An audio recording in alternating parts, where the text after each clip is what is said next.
Hey Al, got a nice, very early spring day today, and the LeBaron's getting new tires. I've got 3 of them done so far. Got one left to do, and I thought I'd do a quick video show you how I do it. I'm sure professionals will laugh at me how I do it, but it gets the job done. So I'll be right back.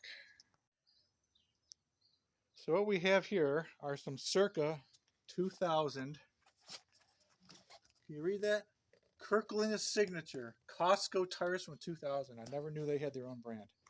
But what I'm doing today is I have the sun helping me. I've got a manual tire changer and a manual tire balancer, and we're getting the job done. So the first thing we have to do is take out the valve, get the air out of it, and then break the bead. We've got some old weights on the tires. We got to get those off. So we use one of these weight hammers, pliers, and peel that right off. These Kirkland tires must not have been so good because one of the tires had 3 3/4 ounces of weight on it. So we've got the valve stem out, air is out of it. Now we're going to break the bead. So this tire mounter came from Harbor Freight. I'm not sure if they still sell it. I'm sure you can find it pretty much anywhere, like Amazon and stuff. It's simple. There's the bead breaker. Simply put our foot there, use the lever, and pop the bead. We'll do that on both sides, and then we'll be ready to peel this rubber off the rim. All right, so we've got the bead broken. Now we're going to mount this on the tire thing. Call it what you want, and then we're going to peel the rubber off. So this just screws on.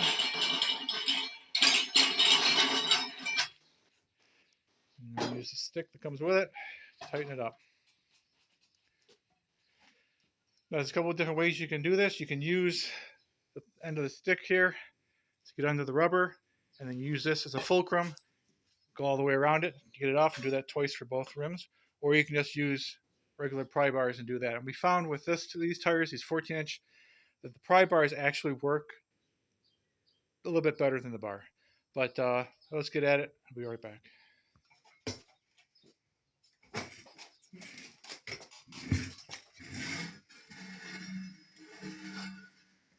Just that simple.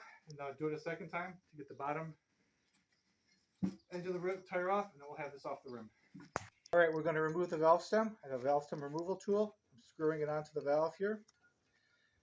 I'm going to take side cutters, and I'm going to cut the inside part of the valve off.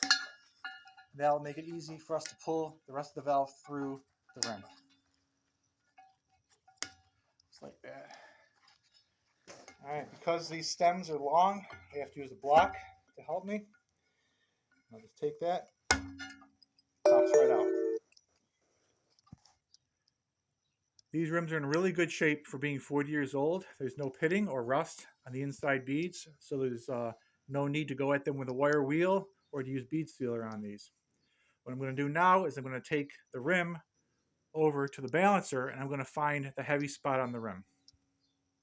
All right, I've got the new valve stem screwed into the valve stem tool. I'm going to spray a little soapy water on the back of it, and I'm going to use my wooden block as a fulcrum to pull this through. Just like that, and it's seated. Now these are TR418 valve stems, and they're extra long because we have full wheel covers on this car. Modern cars use a shorter valve stem, and these are a little bit harder to find than you would think. I got them from Amazon, but not many people sell these still. So 418s for this car. All right, let's take this over the balancer and see where the heavy spot on the rim is. All right, we're going to find the heaviest part of the rim using the bubble balancer. In theory, it's normally where the valve stem is, but not always. So the way a bubble balancer works is very simple. There's a bubble level in the top, and you want to get the bubble right in the middle of that circle. So right now, it's telling me that this here is the heaviest part of the rim. I'm going to check it in a few different locations to make sure that that's accurate, because it's possible that this rim isn't sitting on the balancer quite right. You got to take a couple of different measurements from different angles.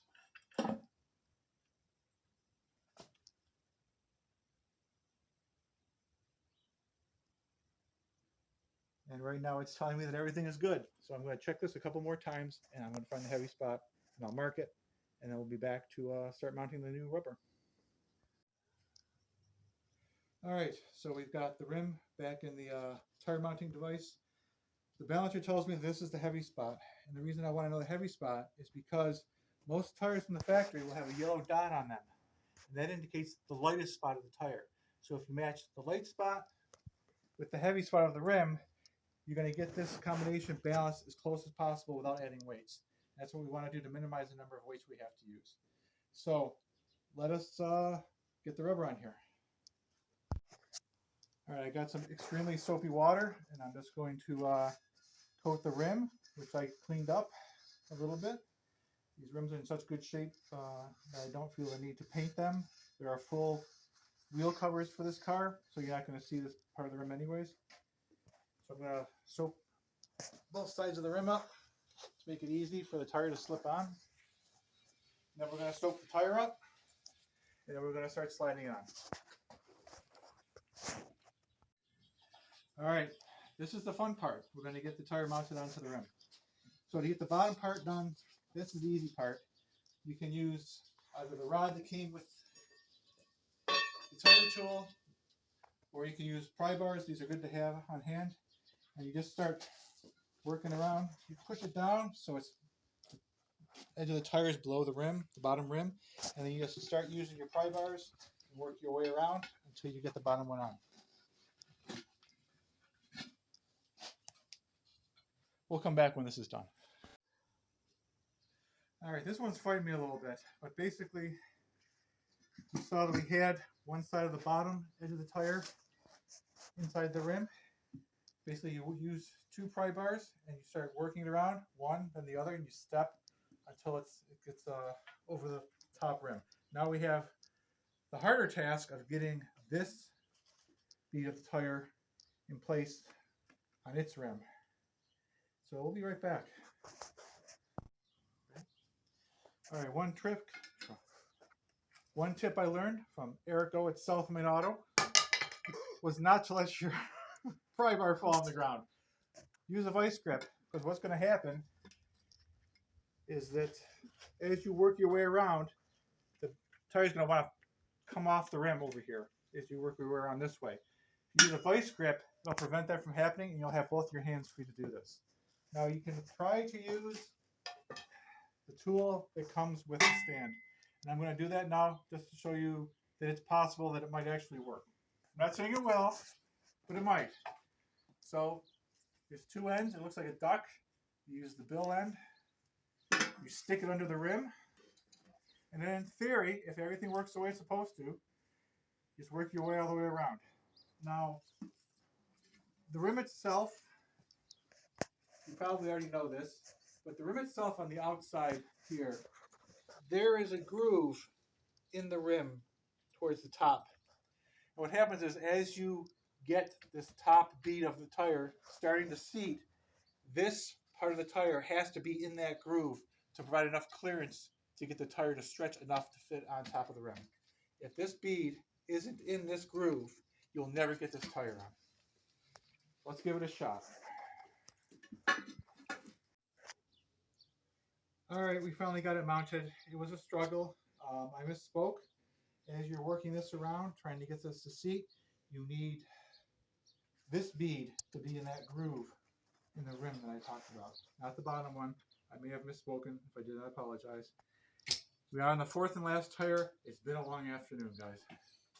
So now that we got it on here, what we're going to do is we're going to take it over to the balancer, and we're going to see how balanced this assembly is. We got the yellow dot marked with the heavy side of the rim. So let's see how close it actually is by itself.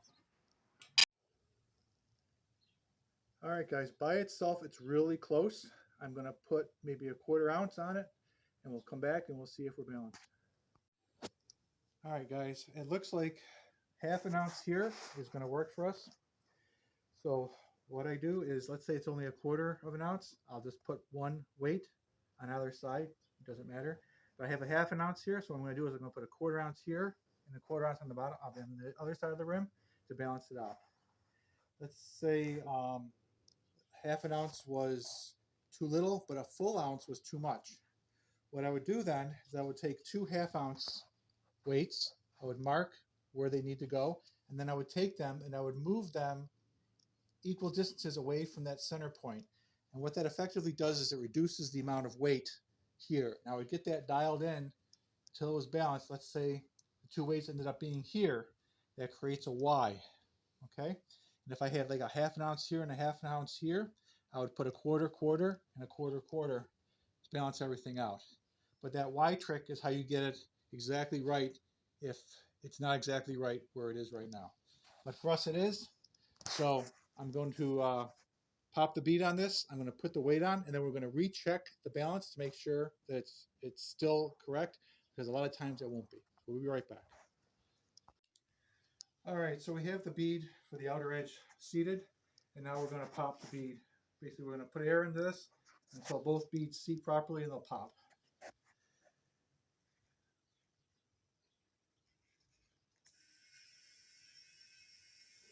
Oftentimes, you have to push down on the tire to get the bottom bead to hold enough air to push against the rim enough that the air won't leak out the bottom, and then it'll eventually seat onto the rim.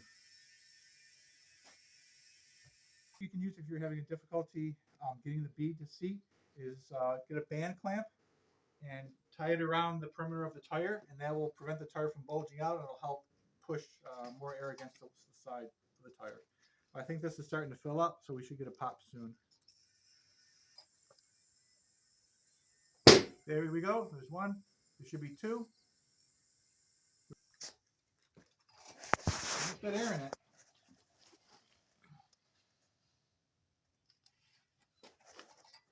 All right. Once your beads have popped, check your air pressure. Make sure it's about where you want it. And we're going to put it on the balancer and see what our balance is like. We checked it before we popped the bead. We're going to check it again. Different ways of doing things, guys. You can do them in different orders. This is not a textbook on how to mount and balance a tire. All right, so we only have 15 pounds in here, so I'm going to fill this up to a little over 30. Then we're going to stick this on the balancer. I got my half ounce there, and we'll see how close we are, and we'll adjust if necessary.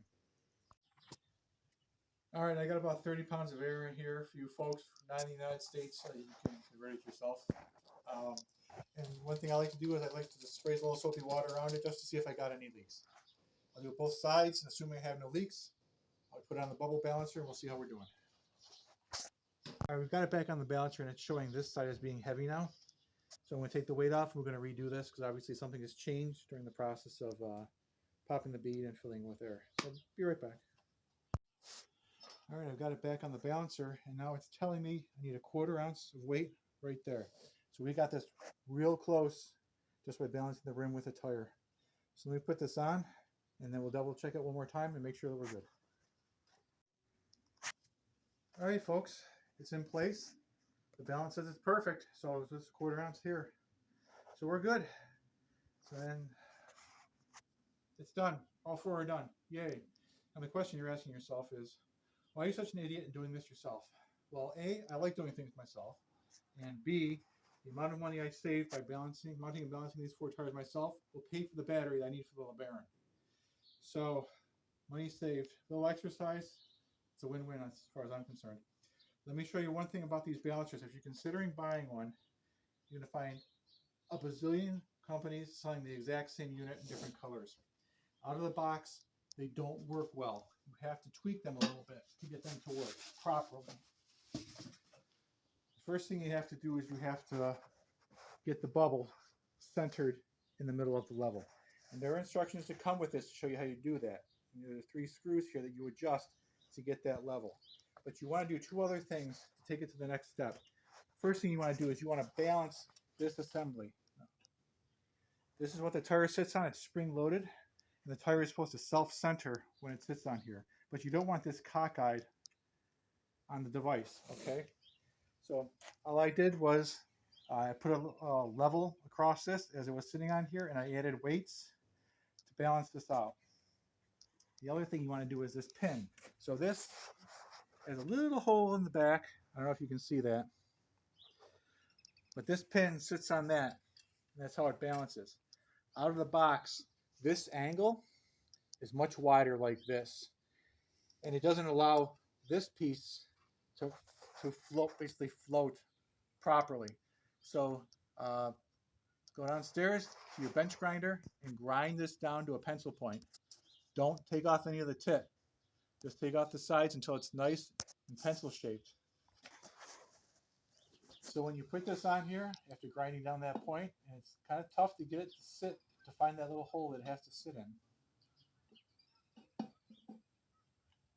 That's not it. That's not it. That's it. You see how easily that rotates back and forth? You can blow on it, and it balances on that pencil point. Put some light lubricant, like silicone, on the pencil point. Put it on this area here, where the rim sits down, and put it on the springs and the rods here, so that when that rim comes down, it sits down nicely. Very little resistance will get you a really good balance. So that's it, guys. Thank you for tuning in and sticking around this long for what is a really crappy video. And thanks to my son for helping the old man. I'll catch you guys later.